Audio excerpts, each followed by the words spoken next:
Kamala Harris is starting to roll out her policies here and there. Folks have been hitting me up saying, "Where's your girl's policy? Only thing that's on her website is how to donate money. Well, what is she for? You know, all that kind of stuff, right?" So they start to say that.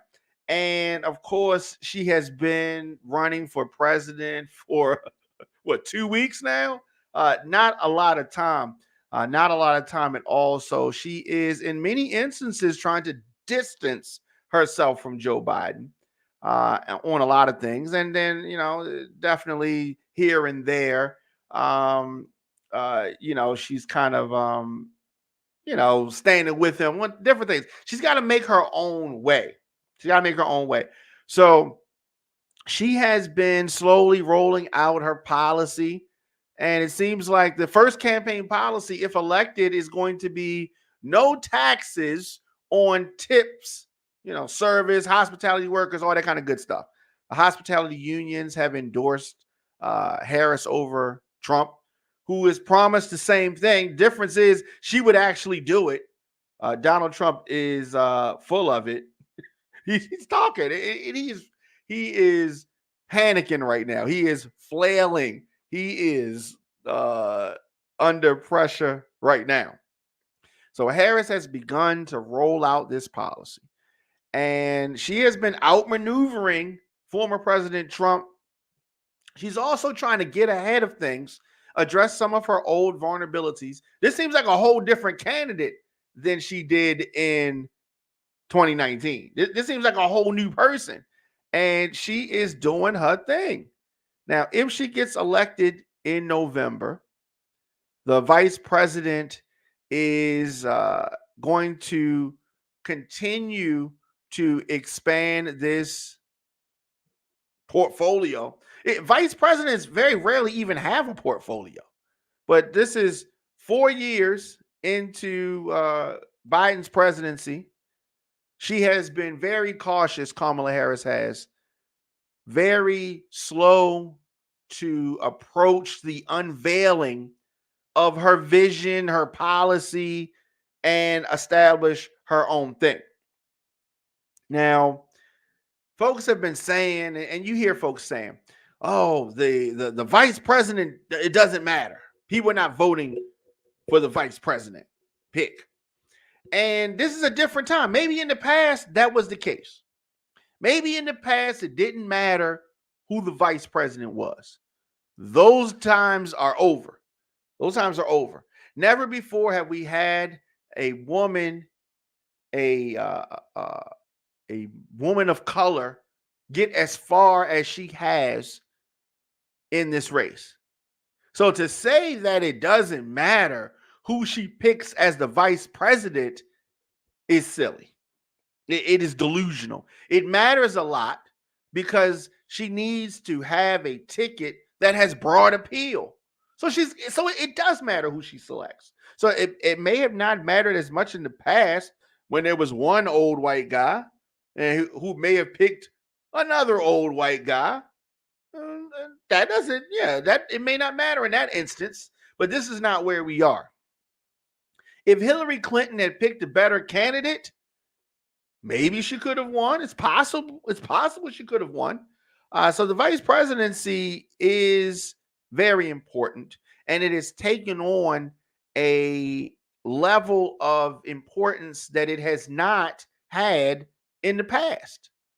Not had in the past. So I think that Kamala Harris is doing a great job, considering the fact that she has been running for president for a very, very short period of time. Very short period of time.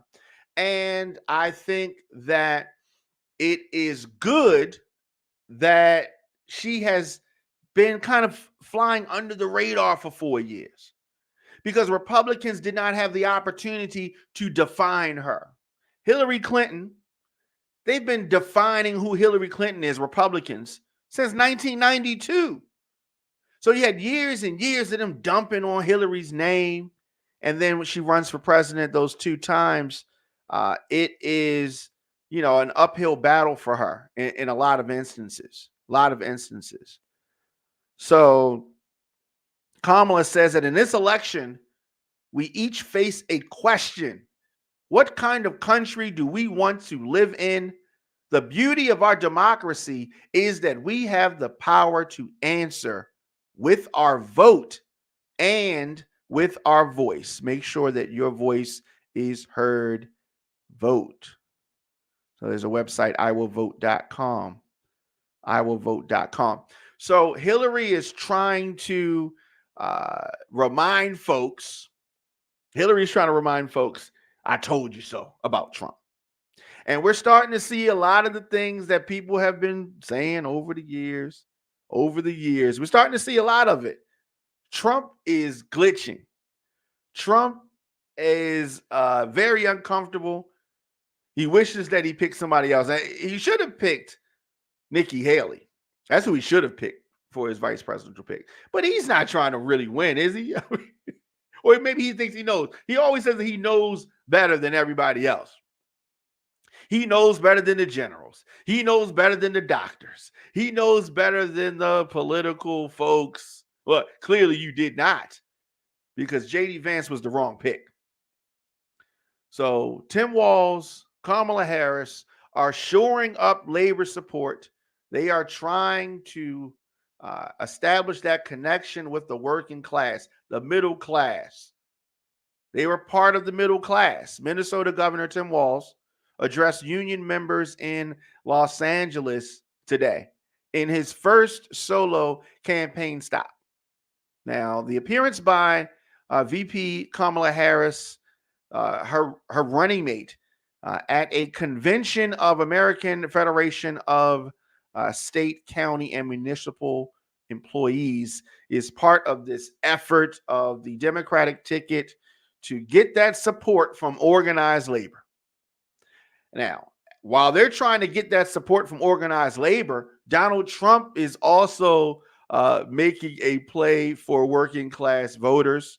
Harris recorded a message to play at the convention.